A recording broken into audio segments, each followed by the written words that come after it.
Hello.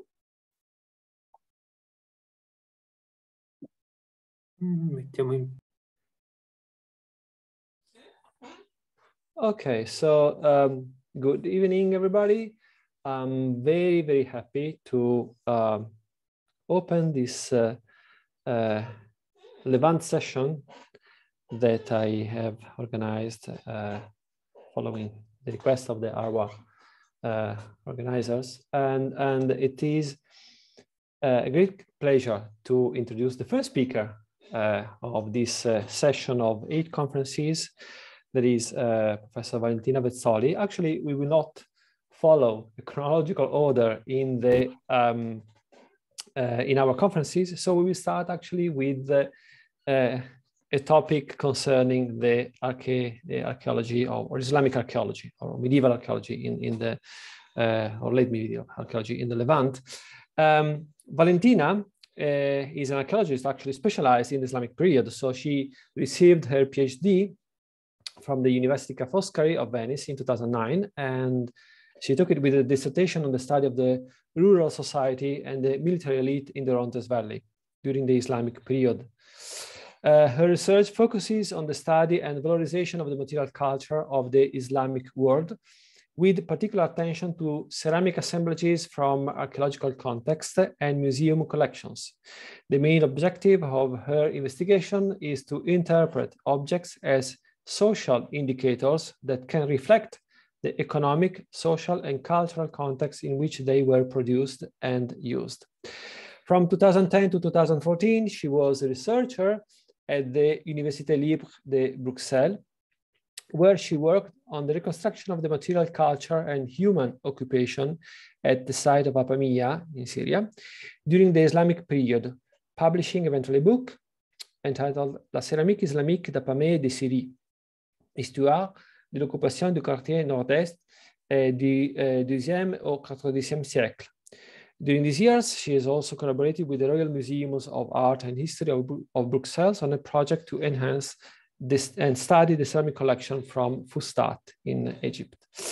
From 2015 to 2017, she worked at the Ca' Foscari University of Venice on a project focused on the cultural and economic relations between Venice and the Mamluk Sultanate, starting from the analysis of the material source and specifically the findings of Syro-Egyptian ceramics in the lagoon. Title of the project, Food and Habits and Tableware in Venice, the connections with the Mamluk Sultanate. Between 2018 and 2021, she was a researcher at the Institut Français du Proche-Orient in Beirut. That's actually where we met, I have to say, where she carried out the project Entre Terre et Mer, Culture matérielle et paysage humaine à l'époque islamique au Liban, focusing on the history of medieval settlements and material culture in Lebanon, a study which relied on collaboration with numerous archaeological projects at the region's most significant sites, such as Tripoli, Byblos, Baalbek, and so on. She has collaborated with several international archaeological missions in Lebanon, Syria, Turkey, Iraqi Kurdistan, and she's currently part of the University of Udine, Land of Nineveh Regional Archaeological Project team, directed by Professor Moran Di Bonacossi, and the Land Behind Mosul project of Ca' Foscari University of Venice, directed by Professor Tonghini, always in Iraqi Kurdistan. In Lebanon, she collaborates with the Northern Lebanon Archaeological Project, directed by myself and Dr. May Haider, respectively of the University of Udine and the Lebanese University. And she collaborated also with the mission working in Baalbek, the mission of the Deutsches Archäologisches Institut. And she collaborated also with the missions working in Tyre and El Jawzeh, with the missions of the French Minister de l'Europe et des Affaires étrangères. Since 2022, she is assistant professor at the Department of Humanities and Cultural Heritage of the University of Udine. Actually, this is also my department, so we are colleagues in the same university. And I have to say, and I have to add that to this great CV that Valentina has developed, she is basically becoming the reference person for the study of Islamic pottery throughout, actually, from the Levant to the northern Iraq. So she's one of the most important person studying this period. So I'm very glad that Valentina has agreed to join us in these sessions of the Levant, Arwas Levant, and I leave the so-called online floor to her. And so thank you again, Valentina. So thank you so much, Marco. Yes, I really want to thank you for inviting me today to present and discuss about Baalbek during the Islamic period. So Baalbek, I will start with my presentation. Baalbek was during the Islamic period an important urban center located on a major road connected the northern to the southern regions of Bilad al-Sham, and integrated within the rich and flourishing environment of the Bekaa Valley. Beside the focus of on the classical past of the city of Baalbek, archaeological studies have been also devoted to the history of the site during the Islamic period, focusing on urban development, numismatic evidence, ceramic assemblage. And this presentation today aims at discussing the complexity of Baalbek urban settlement during the Middle Islamic period from the 12th to the 15th century, through the analysis of archaeological evidence issues from investigation carried out in the area of Bustan Nassif by the Deutsches Archäologisches Institut, the BTU of Cottbus, and with the support of the General Directorate of Antiquities of Lebanon. More specifically, the contribution today will focus on the data issued by the analysis of the ceramic assemblage collected and the interpretation of this assemblage in connection with the context of discovery. We will see that this area of Baalbek is characterized by a complex urban structure occupied by residential spaces, but also by public areas, and the reflection of this complexity can be found in the ceramic material. We will use ceramics as a key of interpretation of the society of this period and of this region, and we'll discuss the role of some specific production, trying to provide an interpretation of the role of the site within the context of the Bekaa Valley.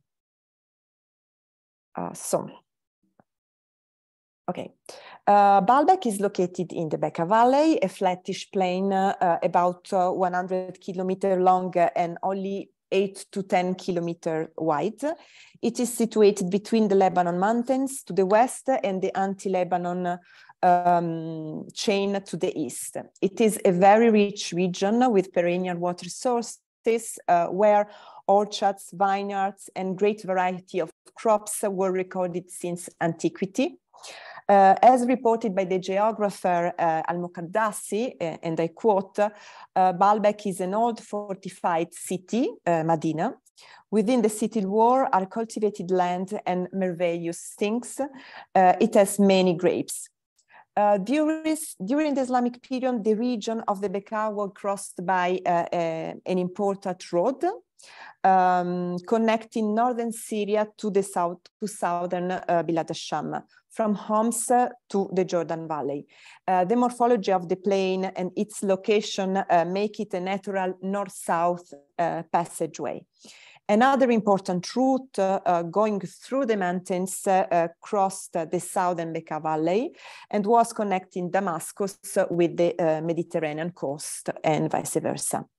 On this axis was also another important site of the Islamic period, the site of Anjar, founded by the Umayyad Caliph Al-Walid. The center was never completed and seemed to have been abandoned with the fall of the Umayyad dynasty, but it was partially reoccupied in the Middle Islamic period. The site of Baalbek, it's mainly known for its classical past and for its imposing religious architectures, but it also witnessed an important occupation during the Islamic period.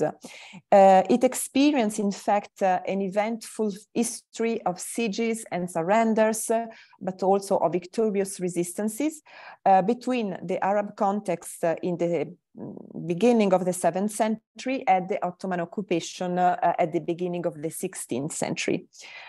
Before the arrival of the Muslim troops, the city belonged to the province of Syria and was under Byzantine rule. Baalbek was taken in 635 and remained under the authority of the Umayyad dynasty until its fall in 750. The Abbasid period was not marked by major events, and with the decline of the dynasty from the 10th century, Baalbek was repeatedly occupied by dynasties opposed to the Abbasid Caliphate, such as the Fatimid and the Mirdassids. The city was also briefly occupied by the Byzantine army in 974, and passed under the control of the Seljuk, and was later ruled by the Burid dynasty.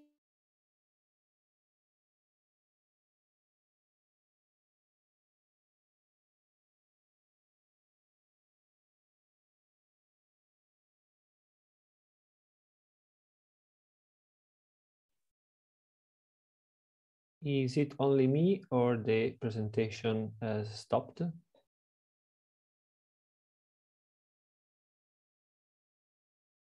Stop, yeah. There's a problem with the connection of Valentina, I think. Let me try to send her a message. Probably she is not aware of that.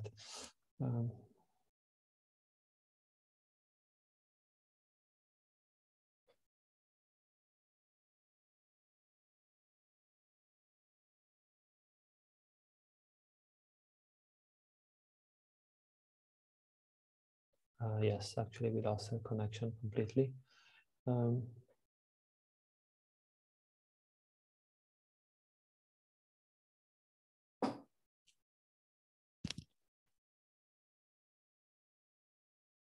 Just give me 1 second and we are.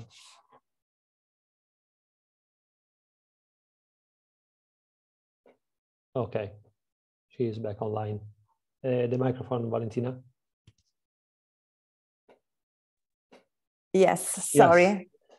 Yes. There was a problem, yes, with the connection probably of the university.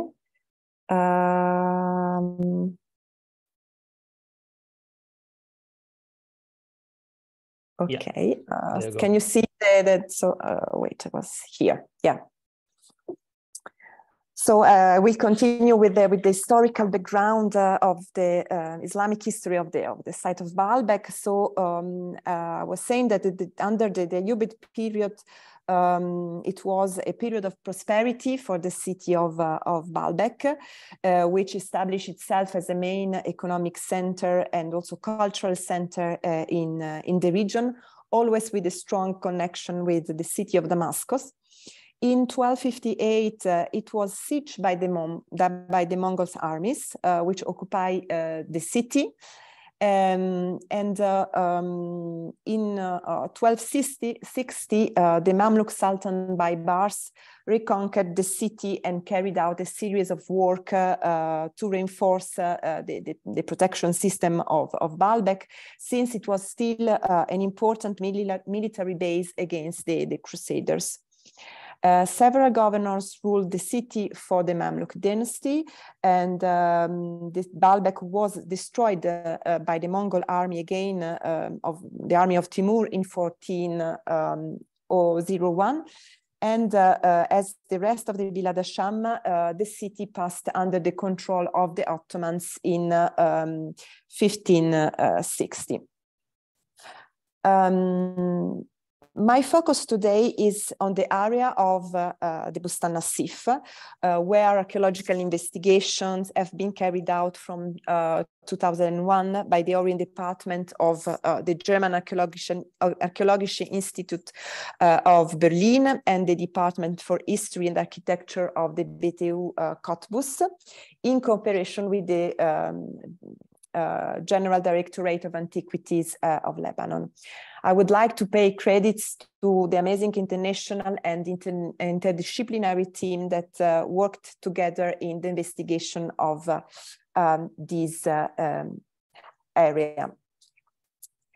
The area, covering roughly 12,000 square meters, is located to the south of the citadel.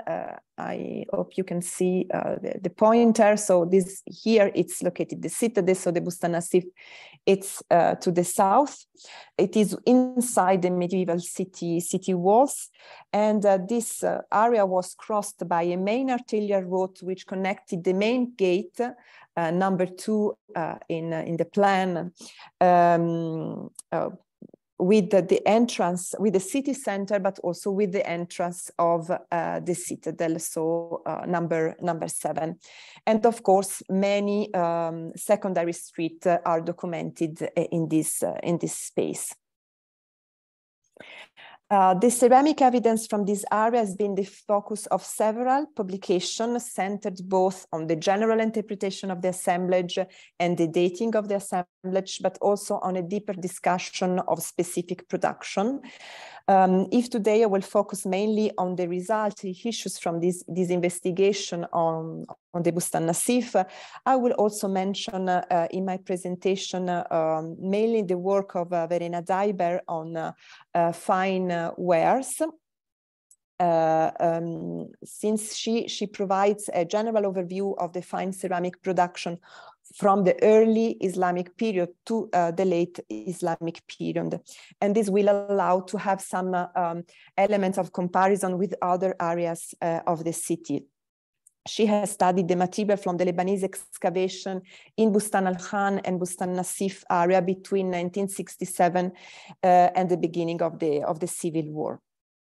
The German Archaeological Institute of Berlin is in support with the General Directorate of Antiquities of Lebanon, is still working on this area, and other important data regarding the complex history of this urban space of the city during the Islamic period are emerging.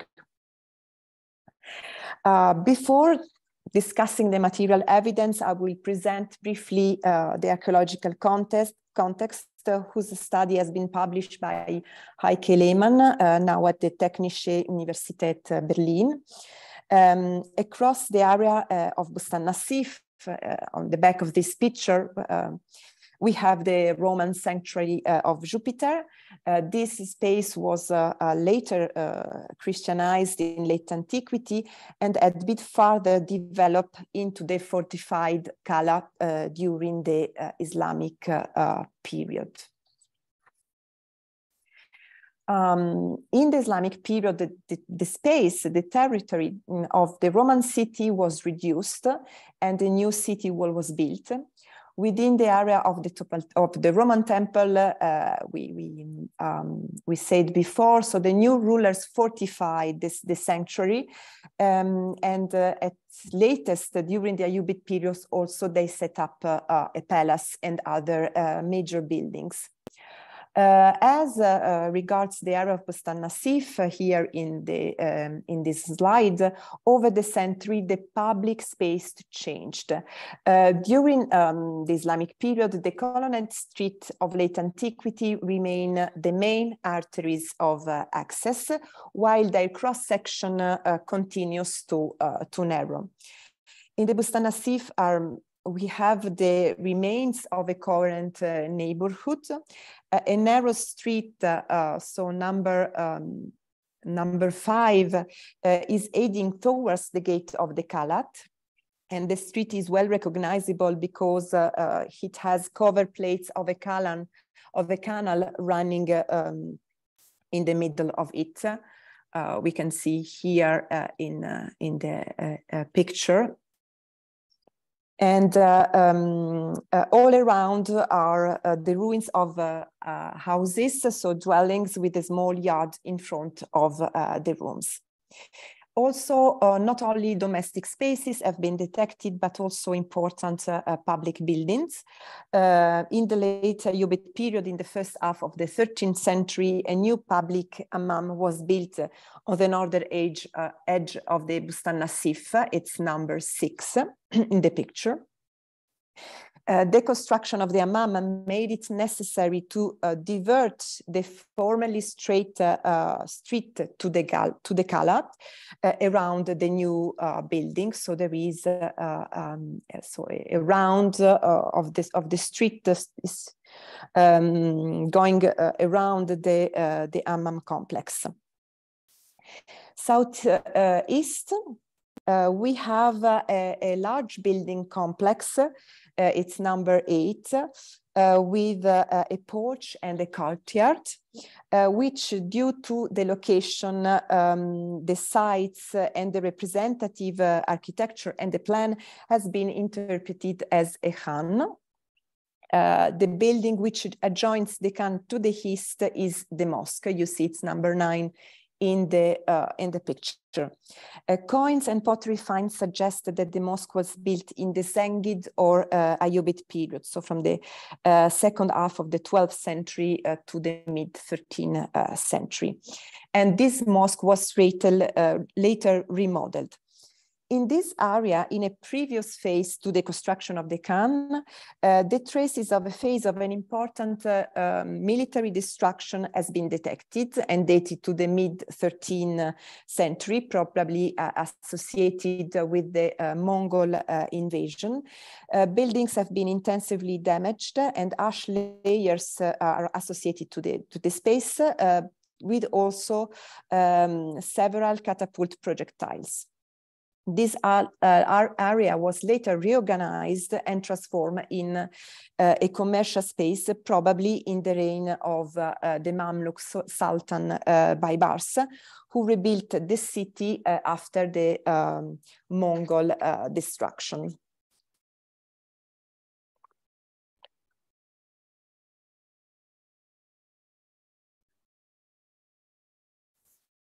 Already in the late Mamluk times, the area seems to have been abandoned as a current settlement area. But there are hardly, in fact, there are hardly any finds from the time after the 15th century. Drawings and reports of European travelers since the 16th century show that this area intramuros was undeveloped, and historical photographs confirm the main agricultural use of the Bustan Nassif also during the 19th and 20th centuries. So associated to this context, around 4,000 ceramic sherds, mainly dated to the Middle Islamic period between the 12th and the 15th century, have been identified. But as I already mentioned, ongoing excavation are providing different contexts and different type of materials that are whose study is ongoing. Most of glazed and unglazed production, including cookingware, documented on the site, present very similar feature: a similar ceramic body, light red body, quite gritty and tempered with mineral inclusion. A few variation in inclusions type and frequency have been noticed, but considering these similarities, it is conceivable that this type were produced locally, either on the site, even if we don't have any evidence, or in the neighboring region. So we are going to discuss a little bit more in depth the assemblage. As regard to the glazed assemblage, largely employed as tableware, common glaze production characterized by the slip, painted or incised decoration have been identified on the site. You have here the corpus of the slip painted ware. Most common types are bowls with flared or carinated walls and ledge or simple rim. Carinated bowls with simple rim seem to be particularly popular during the Mamluk period in southern Bilat Asham. Bowls with ledge rim are abundantly attested in Crusader periods in the region, but they continued also to be recorded in later periods. Incised glazed ware is particularly popular in the region during the 13th and 14th century, and has been also documented in Baalbek. It represents in southern and coastal Bilad Hasham one of the most popular category of common glazed ware assemblage, for instance, in Tripoli. Slip painted and incised glazed ware are common productions, largely diffused in the entire Bilad Hasham, both in urban and rural context.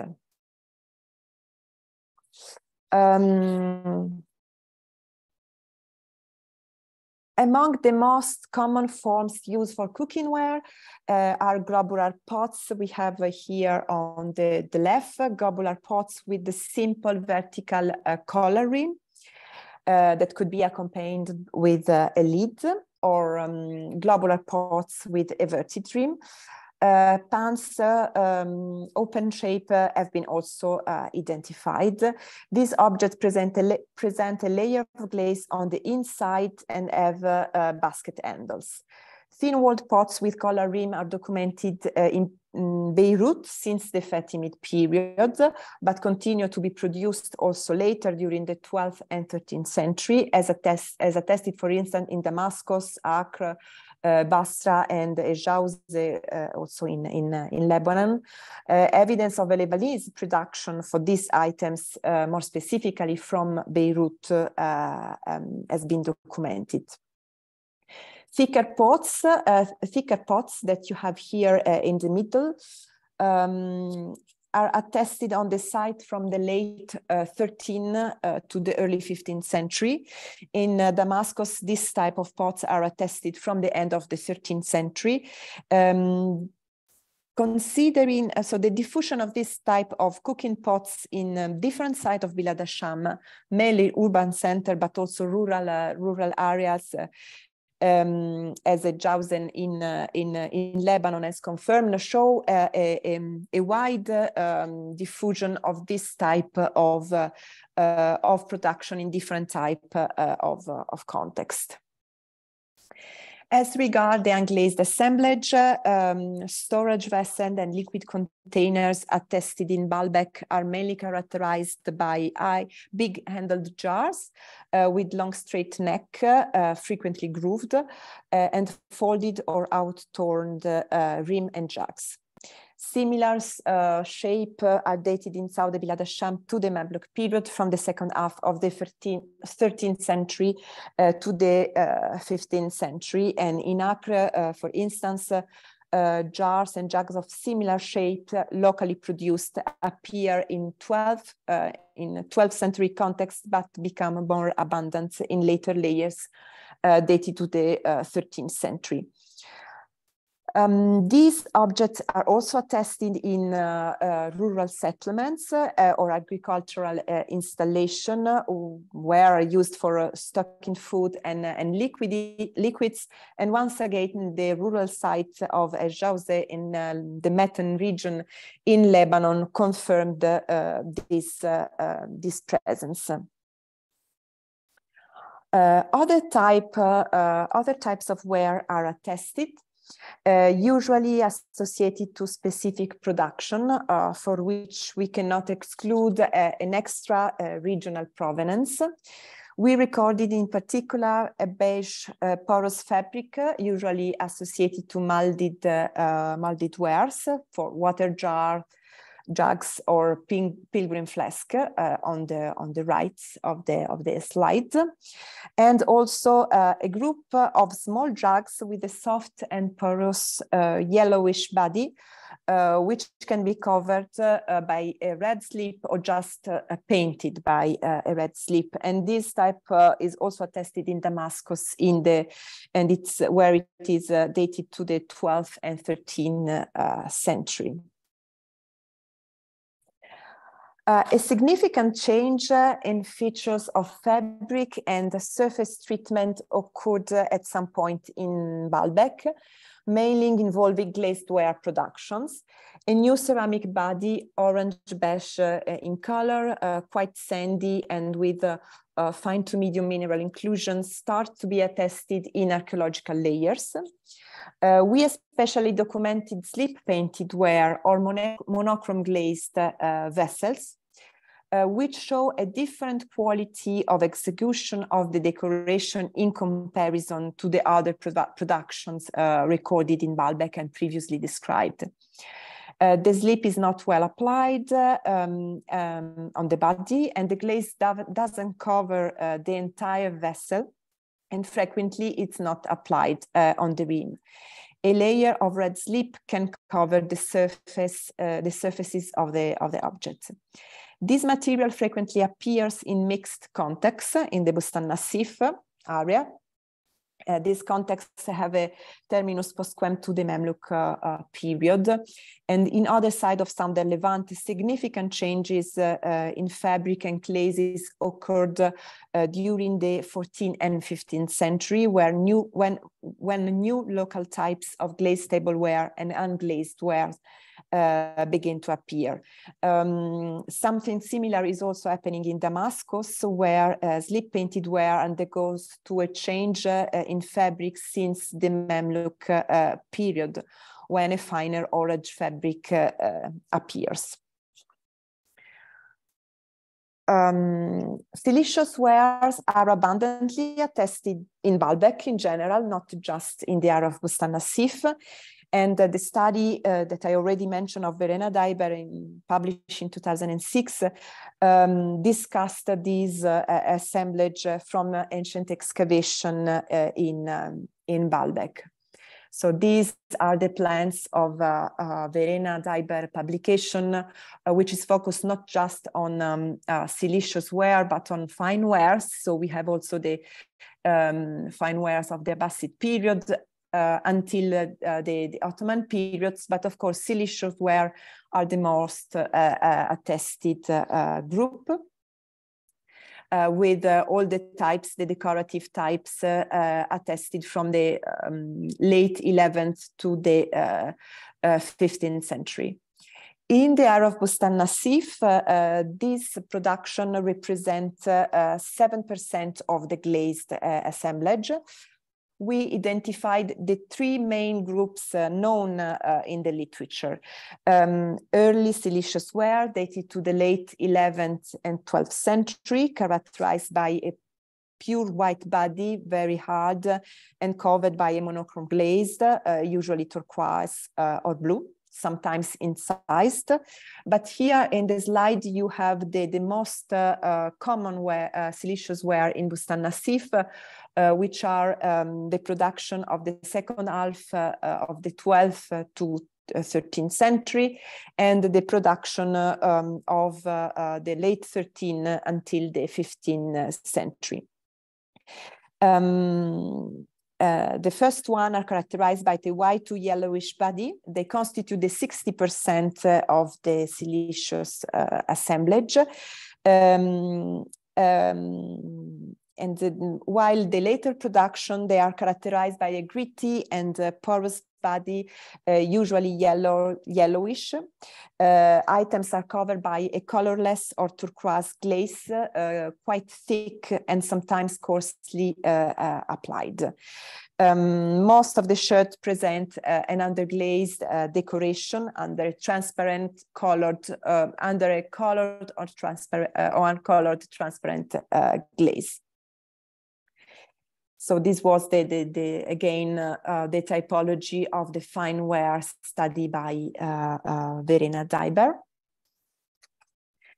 A really rich assemblage of spheroconical vessels has been detected in Baalbek and also in Bustan Nassif, but most of it from not unstratified context. I do not want to discuss here the question of the function of these objects, but I just want to stress out that the group of spheroconical vessels, very fragmented from the Bustan Nassif, were associated to the phase of military destruction that we discussed previously. So the use of these fragments from military purpose seems to be confirmed confirmed by the archaeological evidence in this area of the Bustan Nassif. Nevertheless, the spheroconical vessels from Baalbek show such a variation of fabric, shape, decorative technique that a multifunction use of these objects can be suggested. And it's possible to envisage their use in different contexts or spaces of this complex urban area. The ceramic material presented here today finds several similarities with that of other sites in the region of Bilad al-Sham, especially of other urban sites, Tripoli, Damascus, Acre, Jerusalem, where we identified many of the typical morphological and decorative types of the period. Slip painted and incised ware, globular cooking pots partially cooked, big handle jars with grooved neck. And especially connection has been detected with Damascus. That was also a politically connection between the Bekaa and Damascus. Baalbek was in fact ruled mostly by the princes located in Damascus. Even if the presence of imported items is definitely attested and document the presence of an interregional network, most of the assemblage, as we said, was very likely locally produced and probably supplied not only the city of Baalbek, but also its hinterland. The ceramic repertoire from the city of Baalbek bears witness to the role that the city played during the Islamic period, an urban center with regional and extra-regional connections, located on a main road, where different types of ceramic arrived and were probably also produced.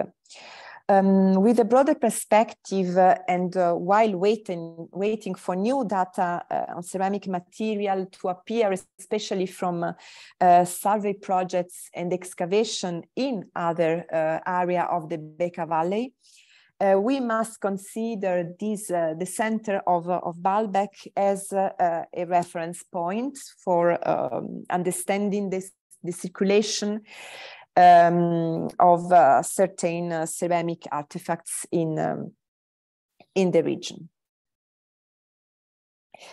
The data that appear from the study of the material, of the ceramic material about the role of Baalbek during the Middle Islamic period goes hand in hand with the study of archaeological context. The area of Bustan Nassif is a complex urban area, as is often the case in urban contexts, made of street, domestic spaces, but also spaces with different functions, including commercial and religious spaces. The pottery confirms this data. An assemblage made up of tableware, kitchenware. I want also to emphasize that the presence of tanur used for making breads in some of the domestic space attested in the Bustan Nassif, storage jars. So a diversified and complete assemblage covering differing function as the area where it has been found. As regards the typology presented, we have seen an important assemblage of glazed ware. We have around 34% of glazed ware. At this point in our knowledge of Islamic ceramics in the region, and not only in Lebanon, it is clear that glazed ceramic played an important role as common pottery. And in different type of context. this type of surface treatment had a practical role, namely that of making the surface waterproof, and was therefore used for tableware, but also as kitchenware, storage pottery. It is not, therefore, an indicator of the nature of the context. It's mainly the presence of a type of glazed ware, and more specifically, the presence of siliceous ware, then seems instead to be indicative of a urban context. I want to be clear, it's not as much as the presence of siliceous ware, because we have siliceous ware also outside urban context, but rather its quantity in significant numbers compared to other contexts, especially to non-urban contexts, as well as other imported artifacts in Baalbek found in significant quantities and varieties if compared to contemporary non-urban sites. This data can confirm the status, the nature of this settlement compared to other types of site in the Bekaa Valley. In our publication, Verena Daiber has presented the whole assemblage of fine glazed ware from the early Islamic to the late Islamic period. And in regard to siliceous ware, she has emphasized that this pottery was spread on the site. In Bustan Nassif, as we said, it has been identified and it counts about 7% of the glazed production. But we can speculate that maybe within the Kala, where the elite was living, this could have been a predominant glazed type.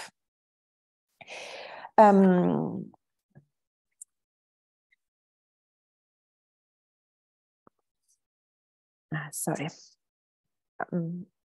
Although not discussed in depth today, we have also documented an important group of spheroconical vessels on the site. The traces of in a specific area of the Bustan Nassif with signs of military destruction seems to have demonstrated, as we have said, the use of these vessels, of these objects for military purpose.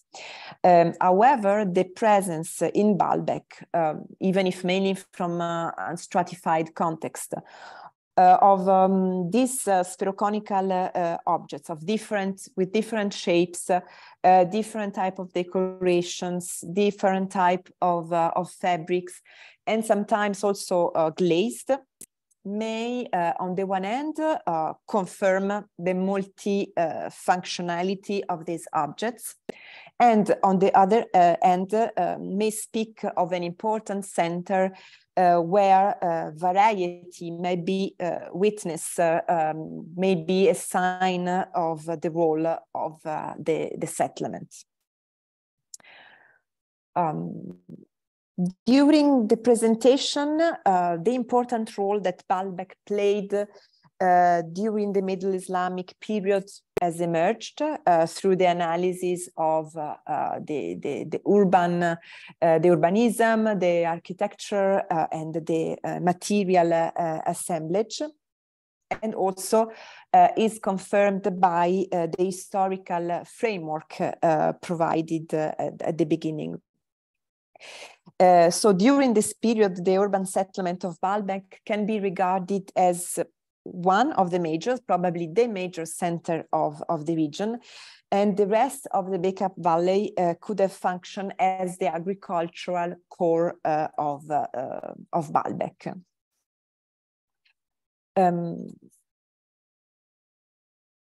A series of regional surveys carried out in the Bekaa, some of which still ongoing or just started. So I put some of the main archaeological surveys of the Bekaa here in the map.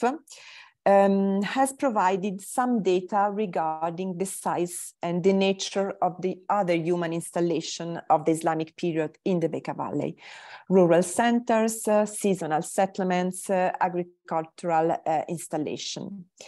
Among this work, for instance, that of Bonats in Saudi Bekaa, to the east of the site of Hamid el-Loz, in the map, the investigation of fisher gangs and ehrig on the territory of Baalbek, and news on Paul Newson's Central Bekaa project. And for this very last project, I've been also working on the study of the ceramic material of the Islamic period, and the result will appear soon. One of the issues in study material coming from such rural context and from survey investigation is that the current knowledge of local pottery types of the Islamic period is still very poor. And this is especially true for some specific period of the Islamic era. And for instance, the Ottoman period is still largely under studies. If Baalbek constitute, of course, an important reference for this region, we have still to consider that not all the ceramic types documented in the city, in the urban context, were recorded in rural context, where different types can appear. So what do we know about the nature of the human settlements outside the main site of the main center of Baalbek? How was the region organized and structured during the Islamic period? Even if the archaeological evidence, especially from the already mentioned surveys, has provided some elements for discussion, data are still fragmentary and do not often provide the precise chronological information on later periods. We have a general indication that settlements sites can be dated can be attributed to the Islamic period, but we do not mention which specific chronology. So we in most of these published study with information regarding the Islamic period, the data are often superficial, without, as I say, the chronological differentiation between the various phases. And the publication of identified ceramic diagnostic to be compared with the material from the urban context of Baalbek are often lacking. The immediate hinterland of Baalbek, surveyed by Fischer Gens and Ehring in 2004, was quite intensively occupied and exploited during the Islamic period, mainly by rural settlements and artisanal installations.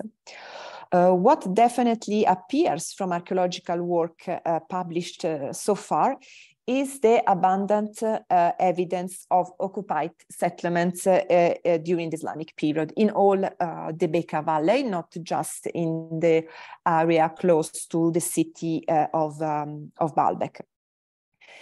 Generally, a common trend of almost all the region is that an important percentage of sites which were occupied during late antiquity continue to be occupied also in the very early phase of the Islamic period.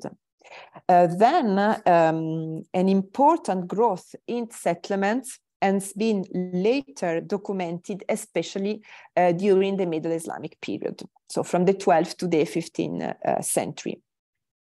This has also been attested by Paul Newson in the Central Bekaa, where a significant growth in sites and lands exploitation during the Middle Islamic period has been documented.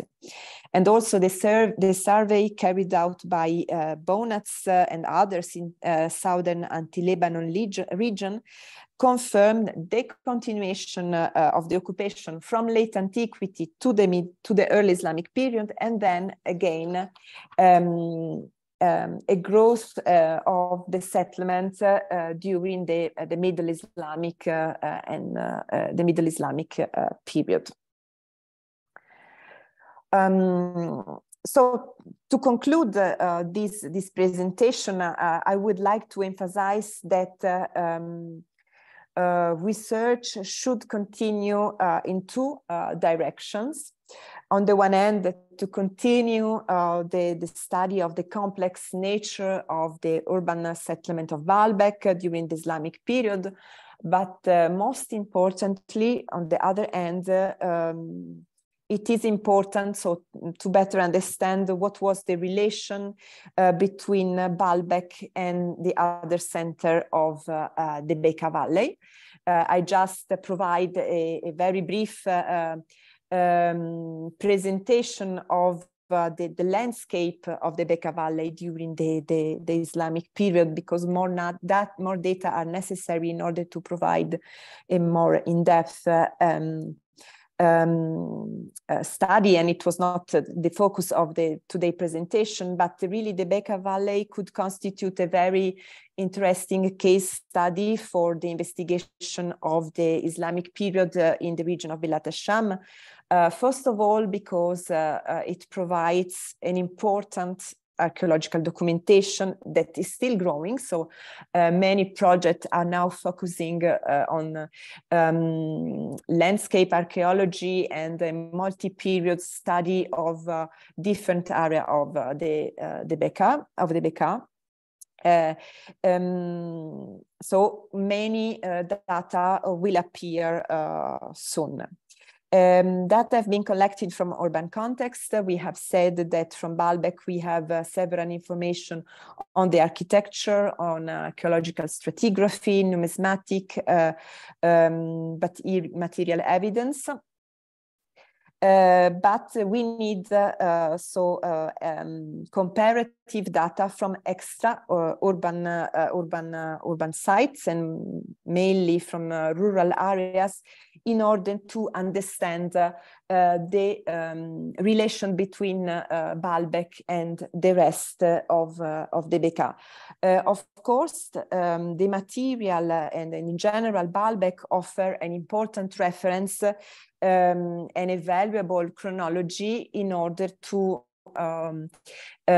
understand the rest of the Bekaa during the Middle Islamic period. So I thank everybody for the attention, and I conclude my presentation here. Thank you very much, Valentina, for this great presentation. Actually, it's been really interesting, even for me. It's not my topic, but I mean, I am always fascinated by this beautiful glazed pottery. And so we can start also the discussion, question and answers session. I will stop the registration, so anyone